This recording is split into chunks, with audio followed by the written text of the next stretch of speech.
le christianisme est quand même une drôlerie, une bizarrerie, une étrangeté. Parce que si on regarde un petit peu ce qui se passe, on se rend compte qu'il y a des dénominations chrétiennes un petit peu partout et que même si certaines vont se prétendre être l'unique église, l'unique christianisme universel, et l'autre dira non, non, c'est moi qui suis la bonne doctrine, c'est moi l'orthodoxe. D'autres diront non, non, nous, on est le sola scriptura, nous, on ne compte pas sur la tradition des hommes, on applique strictement ce qui est écrit. Donc, chacune se réclamant à voir, si vous voulez, la vérité, la bonne compréhension. Moi, je pense que le christianisme s'est perdu. On a perdu ce qu'était le christianisme, on a perdu ce qu'était l'évangile en fait. Le message de Jésus, l'enseignement de Jésus s'est égaré, a été manipulé, a été détourné. Alors, je sais, quand j'aborde ce genre de sujet, il y a toujours des gens en commentaire pour me dire « Mais, ouais, t'es qui toi? T'es qui toi? T'es qui toi pour débarquer avec tes 2000 abonnés? Qu'est-ce que tu as fait comme études? Tu viens contredire des théologiens qui ont depuis des milliers d'années, qui étudient ça depuis des milliers d'années. » Alors effectivement, si vous voulez, ce christianisme détourné, ce christianisme doctrinal, ce christianisme de l'assurance-vie, je vais y revenir, a gagné. Il a gagné comment je pourrais dire ça, le narratif médiatique, le narratif religieux. Il a gagné. Il a été écrit par les vainqueurs, il a gagné. Néanmoins, dans toutes les traditions, il y a des hommes, il y a des femmes qui se sont émancipés de ces grandes doctrines, qui ont tenté de révéler à leur forme, avec leur discours, c'est ce qu'était, c'est-à-dire le sens profond de l'évangile, le sens profond du christianisme, si on voudrait dire que le christianisme est la mise en forme de l'évangile, ou une certaine forme, une mise en pratique de l'évangile, ou organisation de l'évangile, je ne sais pas comment on pourrait dire ça. Et qu'à chaque fois, ces hommes et ces femmes ont été exclus, mis au rebut, taxés d'hérétiques, de mystiques, pour les disqualifier. Pourquoi les disqualifier? Parce que parmi ces grands discours-là, parmi leurs discours, il y a le rejet de l'institutionnalisation. Et c'est pas facile à dire. C'est-à-dire le refus d'une hiérarchie ecclésiastique, cléricale, je ne sais pas comment on dit, qui viennent comme, comment je pourrais dire ça, monopoliser la compréhension de l'évangile. Et en fait, on aurait des gens qui auraient, eux, compris parce que, eux, étant les détenteurs par transmission, on va dire, d'école. Ils sont allés à l'école et on leur a transmis ce qu'il fallait qu'il soit transmis, et eux sont détenteurs et eux vont expliquer comment il faut croire. Et je me rends compte qu'en fait, le christianisme est devenu, comment est-ce qu'on comprend le truc? Déjà pour beaucoup, aujourd'hui il y a une espèce de mode qui revient du christianisme qui est brandi un peu comme une bannière identitaire. Voilà. Par rejet, et ça, bon, ça je peux le comprendre, hein, par rejet d'une société, d'une république complète qui, à leurs yeux, je partage un petit peu cet avis, qui part dans un peu n'importe quoi en termes de ce qu'on va dire de progressiste, d'émancipation et donc d'ouverture de toutes choses un peu étranges qui vont contre le cours, contre les lois physiques, les lois naturelles. Eh bien, ils brandissent le christianisme, ils se raccrochent au christianisme comme une identité morale, une identité traditionnelle qui reviendrait mettre quand même un petit peu de bon sens dans tout ça. Alors, ils n'ont pas tort, mais ces gens-là n'ont rien de chrétien. C'est-à-dire qu'ils ne connaissent rien du christianisme. Ils ne connaissent rien à l'évangile. Le christianisme, pour eux, est juste une identité. Une identité culturelle, une identité parfois nationaliste. Je ne sais pas si c'est vraiment ça, mais... parce que ça, pour eux, le christianisme est lié à l'histoire de France, à l'histoire d'un Occident qui avait certaines valeurs, et ils rattachent ces valeurs-là notamment au catholicisme, puisque c'est le catholicisme qui a fait effectivement culturellement la France pendant des siècles et des siècles, c'est effectivement vrai, c'est factuellement, historiquement vrai, et donc il raccroche ça, en disant si on se raccroche le christianisme,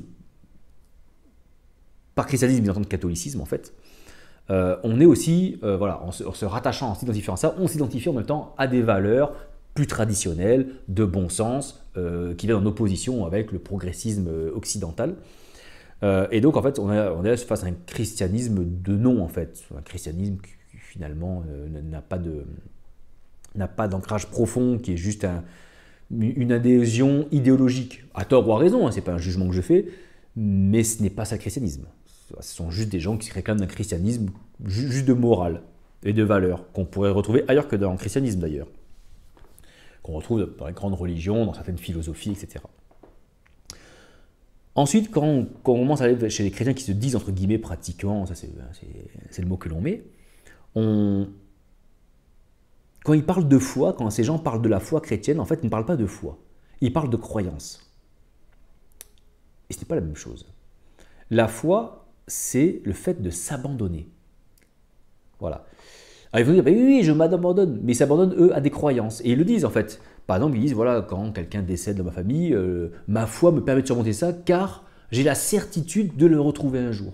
Mais en fait, dans leur discours, on retrouve cette nécessité de savoir, de croire, d'être persuadé, d'être certain, de retrouver les défunts, d'accéder à une vie après la mort dans laquelle ils retrouveront leurs proches. C'est humain, hein, on va dire, on va pas leur jeter la pierre, mais ce n'est pas ça le christianisme. Alors on va dire, oui, mais Jésus, il prêche le royaume, effectivement, mais le royaume, c'est pas une vie, c'est pas la vie après la mort. Jésus n'est pas venu prêcher en disant, faites bien les choses comme ceci et comme cela, et si vous les faites bien, alors soyez certains que vous irez dans le royaume avec Bibi et vous retrouverez la smala, la famille, les amis, l'abdes abdoulila, et ça va bien se passer. Et il y en a pour qui le christianisme c'est ça. Je vais bien faire les choses et j'irai au paradis. Et ils vont se dire, ben, ma foi c'est ça. Ma foi c'est cette certitude que j'irai dans le paradis parce que je suis chrétien. Parce que j'ai adhéré à un message, j'ai accepté l'existence, comment je pourrais dire, d'un message historique, l'existence de Dieu, et donc comme j'adhère à cette croyance-là, à cette foi-là, alors cette foi-là, cette foi de croyance finalement, me permet d'avoir cette certitude que plus tard, après la mort, je serai, il y a quelque chose de bien, donc du coup, j'ai moins d'angoisse sur la mort, ou choses comme ça.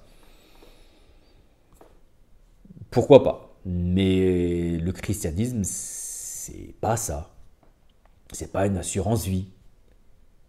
C'est pas juste avoir une certitude qu'après la mort, ça ira. Pour d'autres, et ça je l'ai vu très récemment, et je me suis dit, en fait c'est quelqu'un qui a fait un commentaire sur un réseau social, et je me suis dit, mais ça, il résume tellement bien, ce que moi j'ai entendu dans les milieux chrétiens. Alors moi j'étais pour ceux qui ne le savent pas, j'étais dans les milieux chrétiens évangéliques, mais je ne suis pas un étranger non plus au catholicisme, hein, mais là pour le coup c'est que mes 10 années étaient dans les églises évangéliques, et cette personne a tellement résumé le truc. Ils se sont dit, voilà, nous on est des pécheurs, et donc on pêche. Mais heureusement, parce que pour aller au paradis, il faut être parfait. Et on n'est pas parfait, on est des pécheurs. Mais heureusement, Jésus il est mort pour ça. Voilà, parce qu'avant, les Juifs, quand ils faisaient des fautes, que ça n'allait pas, ils sacrifiaient des animaux, et c'est ça qui leur obtenait le pardon. Et du coup, nous, c'est Jésus qui s'est sacrifié pour nous, donc du coup, on a un pardon perpétuel. Ça fait que tous nos péchés n'ont plus d'impact vraiment sur notre destination à être parfait, et donc d'aller au paradis. Voilà. Et ça, c'est 99,9% de la compréhension de l'évangile chez les chrétiens d'aujourd'hui. Et moi, je pense qu'elle est erronée. Je pense qu'elle est erronée. Alors, je sais, bon, pour ceux qui sont encore sur la vidéo là. vous savez, il y a des personnes, donc une personne, je pense que la plupart des abonnés qui regardent, qui sont abonnés à cette chaîne, ou ceux qui regardent la chaîne, vous connaissez, il s'agit d'un certain Patrick Fontaine. Patrick Fontaine, il a raconté, on le retrouve dans certaines vidéos, dans certaines interviews qu'il a pu donner, qu'il y a quelques années, alors je ne sais plus à quelle occasion, il avait entendu cette parole, il avait ressenti entendu cette parole, moi je dirais qu'il a eu cette pensée des profondeurs de l'âme qui lui sont venues, où Dieu dirait, ou Dieu disait, ou l'âme, enfin bref, vous appelez ça comme vous voulez, il disait quoi exactement? Il disait qu'en une génération, en gros, il changerait l'expression, la compréhension et l'expression du christianisme. En une génération, je changerai la compréhension et l'expression du christianisme. En une génération. C'était, je crois, si je ne dis pas de bêtises, dans le début des années 2000, je crois qu'il lui a dit ça. Quelque chose comme ça. Dans les années 2000. Une génération, bibliquement, on va dire que c'est 40 ans. Bon, on est à plus de la moitié du chemin. Et peut-être que ça va commencer à venir. Alors c'est quoi le message? Parce que on nous dit Jésus est mort pour nos péchés. Et il y a un truc qui est amusant. Il y a quelques jours, je lisais ma Bible, je lis encore ma Bible, mais je ne la lis pas pour me nourrir, je la lis pour y dénicher des arguments qui amènent à la pratique de l'intériorité. Vous voyez un peu le superfuge que je mets en place. Et j'étais en train de lire noir sur blanc le mensonge, l'incompréhension qui passe sur les 5 ministères. Ça, c'est dans l'épître des Éphésiens.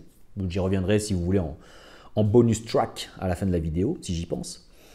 Et il y a un petit mot, il y a un petit terme en grec qui est traduit qui est traduit par pour, tu vois. Et dans la phrase, c'est quoi? C'est dans tous les ministères pour le perfectionnement des saints. Et en fait, quand on prend le Strong, quand je fais ça, je vais sur le site EMCI TV. Donc EMCI TV, c'est un super outil qui est super bien fait, mais qui est tenu par des gros évangélistes, d'accord, par des gros évangéliques plutôt, et sûrement des gens qui se disent évangélistes, mais ça justement, on reviendra dans les 5 ministères si vous voulez, pour les chrétiens les plus assidus.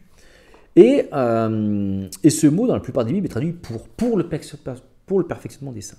Alors ce mot, c'est eis, je crois, un truc comme ça. Et il y a une traduction qui dit, non, en vue de la perfection des saints.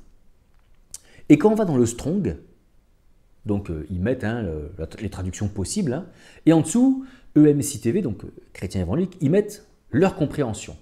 Alors là, ils viennent y mettre leur surcouche pour dire, attention, le mot pour, il faut le comprendre de la même façon que le mot, donc le même mot grec, qui est pour le pardon des péchés. Dans tel passage, je crois que c'est dans Actes, quelque chose comme ça, ou non, pas dans Actes, ou dans un évangile, à la fin de Jean, je crois, peut-être. Bon, bref, vous irez voir par vous-même. Et ce mot pour, il ne parle pas du futur, il parle du passé. Ils vous mettent un exemple. Si vous lisez une affiche avec marqué « Ce monsieur est recherché pour meurtre », le mot « pour » peut dire « Il est recherché pour meurtre », c'est-à-dire parce qu'il peut commettre des meurtres, ou pour meurtre parce qu'il a commis des meurtres. Et il vous précise, EMCI TV vous précise que c'est bien la deuxième version qu'il faut prendre, donc que c'est quelque chose qui est dans le passé, parce que pour concerne toujours du passé. Et c'est comme ça qu'il faut le comprendre. Il faut le comprendre comme dans le passage de Jean ou Actes, quand on dit que Jésus est mort pour nos péchés, donc quelque chose qui est passé. Sinon, ça c'est eux qui le mettent, sinon, ça rend l'évangile complètement incohérent. Mais incohérent pour toi, mon gros lapin. Parce que pour moi, c'est l'inverse, et ça rend l'évangile beaucoup plus cohérent. Donc c'est marrant, si vous voulez. Et donc ce mot pour, en fait, ils vous disent là que c'est pour le passé. Ça signifie quelque chose qui est passé. C'est pour vos péchés. Vous avez été pécheur et pour vos péchés, alors il est mort. Pourtant, le mot veut dire en vue de. dans l'optique de. Et d'ailleurs, on le retrouve ce mot souvent quand on parle de destination. Il alla vers, ils entrèrent dans. C'est ce même mot-là. Je crois que c'est le mot EIS, EIS, je crois quelque chose comme ça. Allez voir par vous-même aussi. Et non, en fait, ce mot désigne vraiment quelque chose qui parle d'un but à atteindre, donc quelque chose de futur. Et c'est pour ça que notamment la Darby traduit Éphésiens non pas pour le perfectionnement des saints, mais c'est en vue du perfectionnement des saints. Donc le côté on est pécheur parce que vous comprenez, on pêche, non. En fait, vous voyez, on vous fait lire la Bible, et ce passage de Éphésiens, je vais vous le raconter parce qu'en fait, il est tellement symptomatique. Il illustre tellement bien le truc. On est dans un christianisme où on vous dit, vous êtes des pécheurs, mais heureusement, Christ est mort à cause de ça, à cause de ce constat-là, et donc, bon, faites du mieux que vous pouvez quand même, hein, parce que bon, voilà, mais bon, soyez zen. En fait, on nous raconte cette histoire-là, et si on adhère à cette histoire-là, du plus profond de soi, alors on est sauvé. N'importe quoi. Et c'est pour ça qu'on a un christianisme qui ne produit strictement plus rien. Je ne parle pas de miracles ou de trucs, parce que les miracles, on les retrouve dans tout. Hein. Ça, c'est pas, même bibliquement, hein, on vous dit que même le diable peut faire des miracles. Donc, les miracles, moi, c'est la preuve de que dalle. Non, je parle de vie pleine, de vie épanouie, de vie de Christ, de vie où on n'a plus soif de Dieu, où on n'a plus soif de vivre Christ. Comment se fait-il qu'on a un christianisme où tous les gens se disent pécheurs et j'aimerais tellement vivre comme Christ, mais vraiment, il est mort pour mes péchés et puis un jour je vivrai comme. Mais justement, le message de l'évangile, c'est de te faire comprendre que tu peux vivre cette vie en fait. Quand, dans ce Éphésiens-là, on va venir vous dire, en vue du perfectionnement des saints. Donc ça veut dire que le perfectionnement n'est pas encore fait, hein, puisqu'il est en vue du perfectionnement. Donc on part du principe que ce n'est pas parfait, mais qu'on va le rendre parfait. Et qui c'est qu'on va essayer de rendre parfait? Des saints. Donc ça veut dire que être saint ne veut pas dire être parfait. Sinon on dirait en vue du perfectionnement des pécheurs, afin qu'ils deviennent saints. Mais là c'est en vue du perfectionnement des saints. On va perfectionner les saints. Mais on ne peut pas perfectionner quelque chose qui est parfait. Donc, on perfectionne quelque chose qui est imparfait. Donc, être saint et imparfait, c'est compatible. Qu'est-ce que c'est être saint? C'est être sacré, c'est être mis à part. Et être mis à part, c'est quoi? C'est se mettre à part. C'est quelqu'un qui a engagé la démarche de se mettre à part du monde pour se mettre dans l'esprit et avancer. Alors ça, c'est un blabla. Là, j'ai sorti un truc un peu slogan évangélique encore. Concrètement, qu'est-ce que c'est?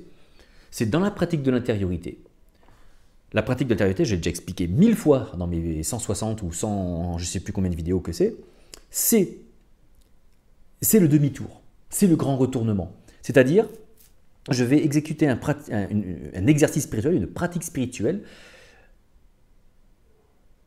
à travers laquelle je vais exercer ma conscience, donc ma perception à l'instant T de l'environnement, à non plus réagir par les 5 sens et donc au monde matériel qui entoure, mais à lâcher cela afin qu'elle reprenne sa direction, attirée vers le divin qui est au-dedans de nous. Voilà. Et toute personne donc, qui enclenche ceci est un saint. Il s'est mis à part. Quelque part, il s'est mis à part. Il a commencé ce processus de mise à part, ce processus de sanctification. Et le saint, c'est ça, c'est celui qui a enclenché ce processus. Donc à partir du moment où vous avez enclenché ce processus par la pratique de l'intériorité, qui peut avoir plusieurs formes, vous êtes un saint. Et dans ce pratique-là, qu'est-ce qu'on vous dit? On vous dit que, qu'est-ce qu'on a mis en place? Qu'est-ce qui a été donné? Qu'est-ce qu'on a mis en place dans le monde pour que ça marche? Pour qu'il y ait ce perfectionnement des saints. C'est-à-dire que ces gens qui ont pu avoir alors quand je parle de début de démarche, c'est vraiment ce début de processus. Le début du processus, je pense qu'il arrive même avant la pratique de l'intériorité. Il arrive à la prise à se dire, mais il y a un truc qui ne va pas. Je vais commencer à chercher à me mettre à part. Je vais commencer à chercher Dieu, en fait. D'une manière ou d'une autre. D'une façon parfaite ou imparfaite. On s'en fout.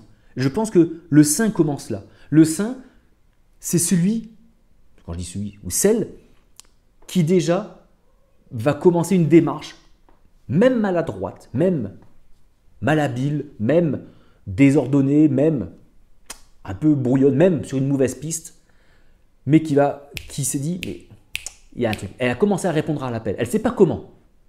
Elle n'a même pas bien identifié peut-être l'appel. Elle ne sait pas trop comment, mais elle répond à l'appel. Elle a décroché. Et là, elle cherche. Même si elle commence à chercher dans le New Age, même si elle commence à chercher dans une autre religion, dans une philosophie, dans d'autres trucs, c'est pas grave, elle a décroché. Elle a décroché. Et en fait, on dit, bah, voilà, pour ce perfectionnement donc, de ces personnes-là qui ont déjà décroché, on a mis, alors les gens, celles-là, on va aller voir, les fameux 5 ministères. 5 ministères, mon cul. Eh oui, parce qu'en fait, ces 5 ministères, bibliquement, c'est-à-dire que littéralement dans le texte, ils n'existent pas. Littéralement dans le passage, dans ce passage-là, c'est dans le chapitre 4 de l'épître aux Éphésiens, petite parenthèse, l'épître des Éphésiens n'est pas reconnue comme une épître authentique de l'apôtre Paul. C'est une épître qu'on appelle, oh putain, je ne me rappelle jamais des noms, il donne des noms mais tellement compliqués. Qu'on appelle ça? C'est quand on met un 2 devant là, de ta apollinienne. C'est-à-dire qu'on pense que c'est un disciple direct de Paul qui a écrit l'épître. Voilà. C'est une espèce de, pas le consensus, mais c'est ce qui est, comment dire, c'est ce qui est, on va dire, approuvé généralement dans les milieux autorisés. Il y a des gens qui s'appellent des milieux autorisés, ils disent bah, ça, des historiens, voilà, des théologiens et tout. Et pour eux, l'épître des Éphésiens, voilà, c'est bon. Ce ne serait pas l'apôtre Paul qui l'aurait écrit directement, mais un de ses disciples directs. Voilà. Bon, voilà. Petite parenthèse. Et toujours pareil, une épître répond à une lettre. En fait, le problème des épîtres, le problème des épîtres, c'est que d'une, elles ne sont pas classées par ordre chronologique. Elles sont classées par ordre de taille. Qui a fait ça? Nul. Deux, ces épîtres sont à mettre dans une correspondance. Et on n'a pas les correspondances. On a juste l'épître, mais on n'a pas la correspondance de l'avant, on n'a pas la correspondance éventuelle de l'après. Ça pose un petit problème quand même. Parce que ça sort l'épître de son contexte. Il faut reprendre le contexte de l'épître. Bref. Et donc il dit quoi? Il dit, donc c'est des encouragements, l'épître aux Éphésiens, et il dit que Dieu a fait un don. Il a donné des capacités. Et il dit, donc certains comme pasteurs, enfin, il dit prophète, évangéliste, apôtre, pasteur et docteur. Voilà. En vue de perfectionnement des saints, pour le ministère de Christ. C'est écrit un peu comme ça. J'ai pas mon truc sous les yeux, j'aurais dû le prendre pour faire plus professionnel, plus crédible, je sais pas. Mais en gros, prends Éphésiens, tu vois, c'est ça qui est dit. Mais littéralement dans le texte, il n'y a pas 5 ministères, il n'y en a qu'un, c'est Christ. Littéralement dans le passage, non parce que les personnes qui voudront contre-argumenter face à ce que je dis, et pour éprouver, pas de souci, vont dire non, ils vont s'appuyer sur la Bible, qui selon eux est la parole de Dieu. Bon, bah, ok, prenons la parole de Dieu alors, si c'est la Bible, on va prendre la Bible. Ok, pourquoi pas. Mais ta parole de Dieu, elle dit comme moi en fait. Elle dit qu'il n'y a qu'un seul ministère, ce ministère c'est Christ. Mais que pour ce ministère-là, donc pour le service de Christ, c'est-à-dire l'incarnation de Christ, et ça reprend ce que dit Paul dans dans l'épître aux Romains, où il dit que le seul service pour Dieu, pour Christ, c'est notre corps. En fait, le service de Christ, le ministère de Christ, pour le ministère de Christ, c'est l'expression visible de Dieu, pour la gloire de Dieu, c'est-à-dire l'éclat extérieur du Dieu qui vit au-dedans de nous. Alors, on parle de ça. Et en fait, il dit quoi? Il dit, Donc on dit, bah ouais, il y a 5 ministères, et donc là, les gens se sont emparés. Alors, dans les milieux évangéliques, c'est énorme. C'est que dans les milieux évangéliques, ils ont dit, bah, il y a 5 ministères, et puis bah, c'est à la carte. Ah, moi, oulala, je me sens appelé pasteur. Ah non, moi, oulala, je me sens appelé docteur. Ah non, non, moi, ou Dieu, oula, quoi? Attends, il règle. Ah, Dieu me dit que je suis un évangéliste. Ah, moi, il dit que je suis apôtre. Encore plus. Ah, moi, je suis prophète. Voilà, donc il y a des apôtres, des prophètes, des pasteurs, donc soit autoproclamés, ou alors il crache sur les catholiques et sur, comment on appelle ça, la tradition papale, hein, c'est-à-dire, mais en fait ils font pareil, parce que pour être pasteur, il faut avoir été ordonné par un pasteur, qui lui-même a été ordonné par un pasteur, qui lui-même a été ordonné par un pasteur, qui lui-même a été ordonné par un pasteur. Donc en fait c'est comme des papes, sauf qu'au lieu d'avoir un pape, il y en a 150 000. Mais en gros c'est à peu près la même chose. Et donc, bah voilà, il y en a qui se disent évangélistes, d'autres qui se disent apôtres carrément, d'autres qui se disent prophètes, voilà. Donc, il y aurait 5 ministères, voilà. Non, il y a 5 dons, 5 capacités qui sont à peu près nommées. Donc, en fait, c'est quand même pas 5 dons, c'est qu'il dit qu'il a donné comme don, ou un don. Certains comme apôtres, prophètes, etc. Donc on ne parle pas de 5 ministères, on parle juste d'un don. Voilà, a été donné un don. Certains comme pasteurs, d'autres comme prophètes, d'autres comme apôtres, d'autres comme pasteurs et docteurs. Et de là on s'est dit, bah, comme il y en a 5, c'est qu'il y a 5 ministères. Enfin 5 dons, 5 spécialités on va dire. Allez, on va faire des spécialités. 5 spécialités. Ok. C'est un argument qu'on peut dire, bah oui, bah, comme il y a 5 trucs, s'ils ont dit 5 mots, c'est qu'il y a 5 choses différentes. On va voir qu'il y a une autre explication. C'est peut-être pas la bonne, mais il y a une autre explication. Est-ce que c'est la bonne? J'en sais rien, mais il y a une autre explication. Et qui est beaucoup plus cohérente avec le reste. Donc du coup, je me dis que c'est peut-être celle-là la bonne explication. Mais on va voir. Et donc, chacun a pris sa spécialité. Il y aurait 5 spécialités. Si on prend un apôtre c'est quelqu'un qui est envoyé. Un apôtre, c'est quelqu'un qui est envoyé. C'est un envoyé. Voilà. Envoyé pour un message. Voilà. Un évangéliste, c'est celui qui annonce la bonne nouvelle. La bonne nouvelle du Christ, la fin du déterminisme. Il y a le prophète. Le prophète, c'est celui qui proclame publiquement la parole de Dieu, qui n'est pas la Bible. Bah oui, parce que dans la tradition orale, en fait, il y avait déjà des prophètes, donc la parole de Dieu, c'était la parole de Dieu, c'était Christ, en fait, déjà. Christ est depuis toujours, en fait. Donc lui, il proclame la parole de Dieu. Donc on a un qui est envoyé pour annoncer la parole de Dieu, l'évangile. Un qui est l'annonçateur de bonnes nouvelles, un qui proclame la parole de Dieu, ensuite on a le pasteur qui est le berger, et ensuite donc le berger qui guide ses brebis par la parole de Dieu, et docteur qui est le spécialiste qui comprend la parole de Dieu. Bon, ça se ressemble quand même pas mal, non? Oui, alors je sais, chacun va défendre sa spécialité en disant non, l'évangéliste c'est ça c'est un pasteur. Oui, non, mais ça c'est des trucs qu'on a fabriqués en fait. Hein, parce que chacun a voulu tirer la couverture sur sa spécialité, mais concrètement, la différence.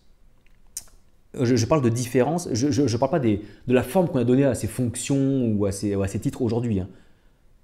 En 2000 ans en arrière, il y a 2000 ans au moment où c'est écrit, d'un point de vue littéral, étymologique, les différences qu'il y a entre ces termes-là, sur le fond, sont quand même très très fines quand même. Entre proclamer la parole de Dieu, annoncer la parole de Dieu, guider par la parole de Dieu, expliquer la parole de Dieu. Parce que si tu veux conduire avec la parole de Dieu, il faut aussi savoir l'expliquer. Tu vois ce que je veux dire? Donc, être envoyé pour la parole de Dieu, annoncer la parole de Dieu, proclamer publiquement la parole. Moi, ce que je pense, ce que je crois, c'est qu'en fait, ce qui est dit, c'est pas que les uns seront donnés comme pasteurs, les autres comme... Je pense qu'en fait, il y a un don qui est donné pour le perfectionnement des saints, et qui seront pour certains prophètes, des pasteurs, des évangélistes, des apôtres, des docteurs. En fait, c'est comme si je te parlais de l'argent et je te disais, il a été donné un moyen de payer par le flouze, le blé, le pognon, l'oseille, le fric. Tu vois ce que je veux dire? Pour moi, c'est utilisé non pas comme synonyme, mais comme terme qui était utilisé pour désigner ces gens-là. Dans l'évangélisation du monde à cette période-là, les gens, il y avait ces gens qui étaient là pour annoncer la bonne nouvelle, on va dire apôtres, et ils disaient, certains les appellent comme apôtres, d'autres les appellent pasteurs, d'autres les appellent docteurs, d'autres les appellent évangélistes, d'autres les appellent prophètes.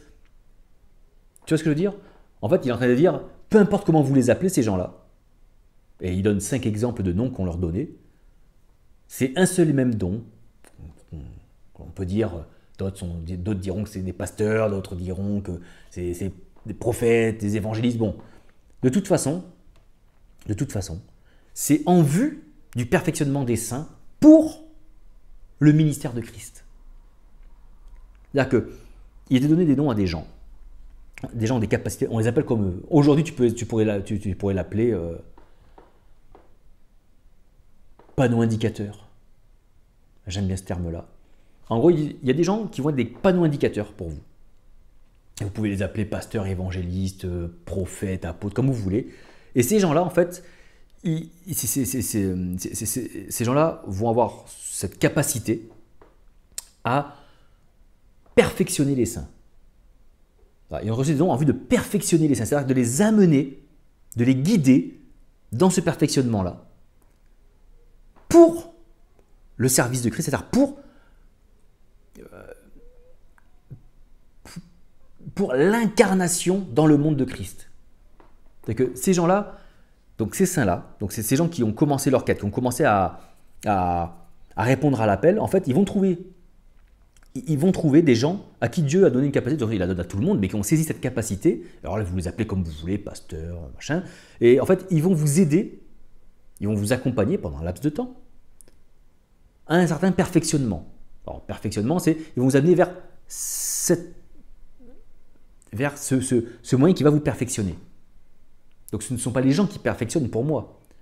C'est que, par exemple, je, comme beaucoup d'autres, s'attelle à côté de mon travail. Je fais pas ça à plein temps, moi. C'est voilà, une vidéo par-ci, une vidéo par-là, un petit atelier à Toulon par-ci, un petit atelier en Suisse par-là. Et je me dis, voilà, les gens qui ont commencé cette quête, qui ont commencé ce truc, qui cherchent, eh bien, moi, j'ai une capacité à leur expliquer comment moi, j'ai vécu la chose. Et sans avoir prétention de tout maîtriser, je vais leur partager en tout cas par mon expérience et je vais leur donner l'explication que j'ai. Et s'ils la saisissent, je sais que ça va les amener vers le perfectionnement. Parce que l'intériorité, ça va être quoi? Ça va être se perfectionner par ce qu'on appelle le Saint-Esprit, c'est-à-dire le mouvement divin qui va se faire à l'intérieur de vous et qui servira à Christ puisque vous allez devenir l'incarnation, une incarnation divine, une incarnation des principes divins. Et pour moi, ça, bibliquement, pour le coup, tu vois, c'est...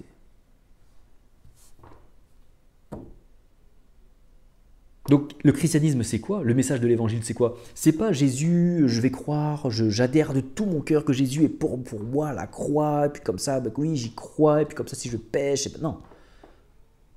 Non, si tu es encore là à te dire, ah, je suis pas parfait, pourtant, la Bible dit, soyez parfaits, comme le Père est parfait. Wow. Soyez parfaits, c'est une injonction, c'est un ordre divin, soyez parfaits. Donc comment vous arrivez à vous complaire en disant « on est des pécheurs, mais Jésus est mort pour moi, donc c'est bon ». Non, non, il n'est pas mort pour toi. Il n'est pas mort pour toi. Puisqu'il dit « prenez ta croix et suivez-moi ». Non, il t'invite à mourir à toi aussi. Non, ça, tu dois aussi mourir. Il n'est pas mort pour toi. Non, mais il n'est pas mort pour... Il est mort pour mes péchés. Pas mort pour tes péchés.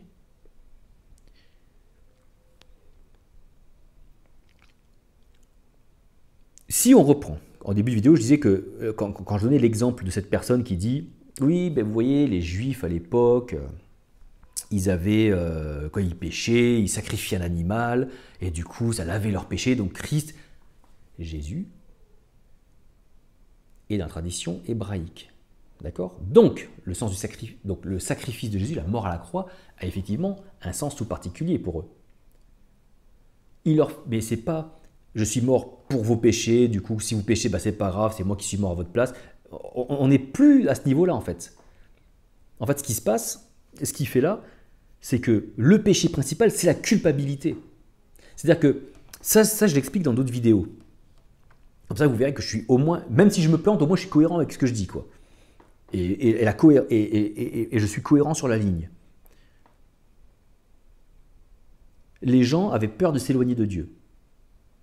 Dans la tradition hébraïque, est mis en place des prophètes, donc des gens qui étaient sensibles à la parole divine, mettent en place ce système d'offrande pour les de sacrifices pour le pardon des péchés. Ils disent, on va mettre en place un truc pour les déculpabiliser d'être à côté de la plaque. Ils pensent offenser Dieu, et donc du coup, ils vont faire des sacrifices, et ces sacrifices-là vont rompre cette culpabilité et ils reviendront vers moi. Je préfère faire ça plutôt qu'ils culpabilisent au point de se séparer complètement de moi. Mais en gros, les sacrifices, c'est du flan. C'est du vent, ces sacrifices-là. Ils ne servent à rien, c'est juste pour eux. C'est juste pour que leur conscience soit apaisée, qu'ils reviennent vers moi, qu'ils ne me quittent pas définitivement à cause d'une certaine culpabilité. Et à un moment donné, dans l'Ancien Testament, Dieu se rend compte que, enfin on nous a dit que Dieu se rend compte qu'en fait, on fait des sacrifices, pécheur, on fait des sacrifices, Dieu va nous pardonner comme ça. Alors, Dieu il dit, mais en fait, l'odeur de vos sacrifices, en fait, je ne la supporte plus. Ça commence à me gonfler. Parce que les sacrifices que vous faites, c'est plus pour pardonner votre culpabilité, c'est qu'en fait, vous n'avez plus rien à foutre. En fait, vous n'êtes même plus coupable, mais, parce que vous vous sentez même plus coupable, parce que vous n'avez plus rien à foutre de moi, mais vous continuez à faire des sacrifices pour la forme. Bon ben, ça, j'en veux pas. Si vous vous sentez plus coupable, que vous n'avez rien à foutre, vis ta vie alors, tu vois, mais arrête de faire des sacrifices. Parce que là, tu es hypocrite. Là, tu n'es pas honnête. Et aujourd'hui, on pourrait dire la même chose de ces chrétiens-là, qui disent, Jésus est mort pour moi, bon, on va faire ce que je peux, mais bon, Jésus est mort pour moi. Non. Jésus n'est pas mort pour toi en 2023, il est mort pour être le signe visible du Messie temporel d'Israël. Jésus était le Messie d'Israël, et son enseignement, tout l'enseignement qu'il a donné, est effectivement valable pour chaque homme et femme sur Terre, ça c'est pas un problème. Mais bon, c'est pas là en 40 minutes là que je vais expliquer tout ça, mais si je veux conclure, c'est quoi le christianisme? C'est quoi l'évangile? L'évangile, c'est votre conscience, Dieu habite en vous. Dieu est présent. Il y a la présence du divin, de Dieu, en chaque création. Et dans une création, elle est présente en nous. Jésus dit quoi? Il dit, en fait, vous êtes esclave du péché, vous êtes esclave du monde, vous êtes esclave de la perception que vous avez des événements, que vous captez avec vos sens. Moi, Jésus, je vais vous enseigner qu'il est possible de se libérer de ça. De se libérer de ça. Et que si vous trouvez qu'il faut premièrement chercher le royaume de Dieu, donc d'autres règles, d'autres principes, et que si vous le trouvez, si vous le cherchez, vous le trouverez, et vous aurez tout par-dessus. Vous dominerez le matériel du coup, ce que vous percevez dans le monde. Où se situe ce royaume? À l'intérieur de vous. Si vous allez chercher à l'intérieur de vous la présence de Dieu, quand je dis chercher en vous, ce n'est pas chercher dans votre ego, c'est aller chercher à l'intérieur de vous, au plus profond de vous, il y a la présence de Dieu. Si vous faites la rencontre de ce Dieu-là, que vous nourrissez par l'abandon, donc c'est par la foi, par ce système d'abandon, donc c'est une pratique spirituelle, ça j'ai d'autres vidéos, parce que je ne sais pas si j'enchaîne pour expliquer ça maintenant, ça va être trop long, mais va sur la chaîne YouTube, il y a les vidéos pour. Tu vas te nourrir de cette présence divine, nouer une intimité, une connaissance qui va donner vie à une seule et même personne, le Fils. Même pas le Fils, le Christ, qui est le Père et le Fils, qui ne font qu'un. Il n'y aura qu'une seule personne. Cette personne-là va naître, grandir, et manifestera Dieu. Elle aura tout pouvoir. C'est-à-dire que les principes qui l'animent sont au-dessus des autres principes. De principes créés par les hommes, fabriqués, détournés, etc., etc., etc. L'évangile, c'est juste ça, c'est pas une question de croyance. Celui qui écoute ma parole et qui la met en pratique, et ça quand il le dit à des gens qu'il a en face de lui, celui qui écoute ma parole, c'est-à-dire qui écoute ce que j'enseigne et qui va le mettre en pratique, donc il y a bien une pratique, et la pratique c'est pas s'efforcer de faire comme Jésus, ah bah là Jésus fait ci, ah bah je vais essayer de faire comme lui, oh, qu'est-ce que Jésus ferait à ma place dans cette situation-là? Mais putain, mais c'est ça ta vie chrétienne? Elle est naze! À te demander, ah mais comment je vais faire, ah mais si, ah bah c'est bon, de toute façon c'est pas grave, c'est pas grave, si j'ai échoué c'est pas grave, il est mort pour moi. Et puis bon, de toute façon, bah, j'aurais fait du mieux que je peux quand même, hein, il aura bien vu ma bonne volonté, il aura vu que j'aurais mis quand même la bonne volonté, j'ai tout fait pour, hein, et puis bah, j'irai au paradis quoi. Parce que moi je crois en Jésus. Déjà il ne te demande pas de faire ta volonté, il te demande de faire la sienne, donc c'est sa volonté qui doit être faite, c'est pas la tienne. Il ne te demande pas de par ta volonté faire la sienne.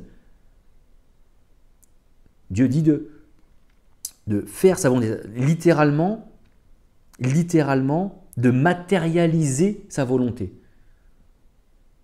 Donc ce n'est pas d'imiter sa volonté, où Dieu veut que je fasse ça, alors je vais le faire. Non, c'est de laisser incarner la volonté, donc c'est-à-dire le mouvement même de Dieu à travers toi.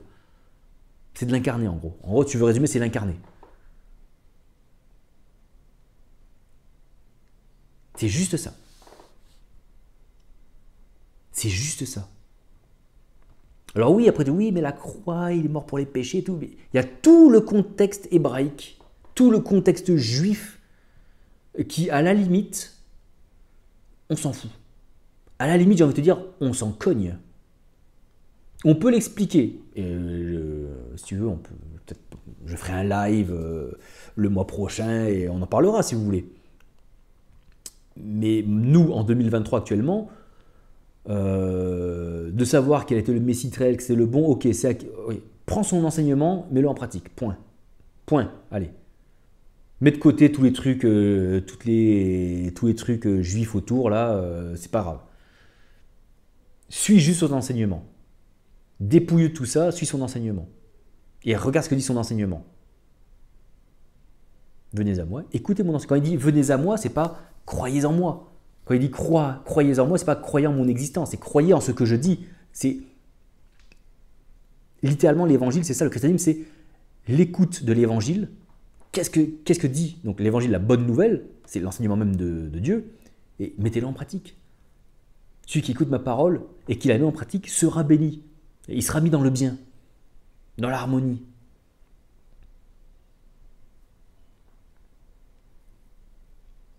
Et donc, la compréhension et l'expression du christianisme, ah oui, elle peut sacrément changer si on part de ce principe-là. Elle peut sacrément changer. Déculpabiliser, arrêter d'en faire des caisses, en fait, c'est à la fois d'une complexité extrême pour expliquer ce que n'est pas le christianisme par rapport à ce qu'on en a fait aujourd'hui, et en même temps, c'est d'une simplicité. Et en même temps, c'est d'une simplicité une fois qu'on l'a fait. On se rend compte de la simplicité de la chose. Et les gens qui vous disent « Non, non, tu racontes des trucs trop compliqués, l'évangile de Jésus, c'est simple. » Non, toi, tu en as fait quelque chose de simpliste. Puisqu'en fait, tu recraches juste des trucs qu'on t'a appris. Donc c'est sûr que pour toi, c'est simple. Va l'explorer par toi-même. Va l'éprouver par toi-même, tu vas voir la complexité que ça va être de déstructurer le truc, de t'en défaire, et ensuite de découvrir la simplicité qu'il y a derrière en fait. Et ça ne sera pas simpliste. C'est la différence entre quelque chose qui est simple et quelque chose qui est simpliste. Je vous laisse découvrir ça. Je vous laisse découvrir ça. Et alors, c'est pas avec juste cette vidéo-là que je vais tout expliquer, bien évidemment. Bien évidemment, c'est pas juste avec cette vidéo-là. C'est pour ça qu'il y en a des tonnes, des tonnes. Il y a plus d'une centaine sur ma chaîne YouTube. Et il y en a d'autres personnes aussi autour.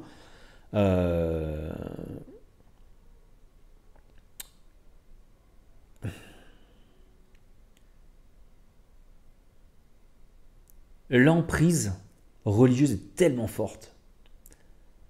C'est-à-dire qu'on a plutôt... C'est ce que dit le Dostoïevski là, dans l'histoire du grand inquisiteur, hein, que Jésus est venu apporter un message qui, quand il est mis en pratique, permet à l'homme de devenir libre.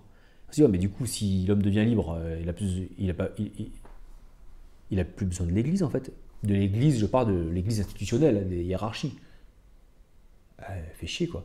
Et puis au fond de lui, l'homme, qu'est-ce qu'il veut? C'est pas être libre, c'est être sécurisé. Et ben nous, l'Église, on va lui apporter ça, la sécurité. Avec les dogmes, les sacrements, les doctrines. Hein, si tu dis ça, alors c'est bon. On va pas aider l'homme à devenir libre. Puis en fait, il a trop peur de devenir libre, l'homme. Il lui faut des règles. Et ben nous, l'Église, on va lui apporter les règles. Et on va faire en sorte qu'on est bien détenteurs des règles, quoi. Et qu'en dehors de nous, point de salut. Voilà. En fait, à la base, la religion, la tradition est une barque. Hein. Je vous l'ai déjà dit dans des vidéos, et j'ai fait une vidéo explicative sur la playlist privée, qui est accessible depuis le site antoshumon.com. C'est une barque qui devait vous amener d'une rive à l'autre, en fait. Et en fait, les gens, ils se sont dit, non, maintenant qu'ils sont dans la barque, en fait, on ne va pas les amener sur l'autre rive, on va faire des ronds dans l'eau, hein, et on va leur expliquer que s'ils sortent de la barque, ils vont se noyer. Mais que s'ils restent bien fidèles à la barque, et que s'ils nous donnent bien du pognon, alors grâce à nous, ils iront à l'autre rive. Voilà. Mais quand ils seront morts. Ouais, sinon c'est chiant. Voilà. Donc, de toute façon, c'est assez simple. Si tu te complais dans la religion, que tu dis non, moi ils ont raison, moi je suis d'accord avec eux, eh ben, c'est que de toute façon tu n'y es pas. De toute façon, c'est que tu es bien là-dedans, et ben reste là-dedans. Et continue à penser que tu es un pécheur ou je sais pas quoi, continue à répondre à l'appel du pasteur tous les dimanches matins depuis 10 ans, 15 ans, 20 ans pour le même problème. Vas-y. Continue à te dire, ah oui, mais moi une fois on m'a guéri, j'ai eu droit à mon miracle, mais je n'avais toujours pas Christ. Mais comme j'ai eu mon miracle, ça me suffit. Et continue à vivre. De toute façon, il n'y a que les assoiffés qui vont à la source. C'est pas compliqué.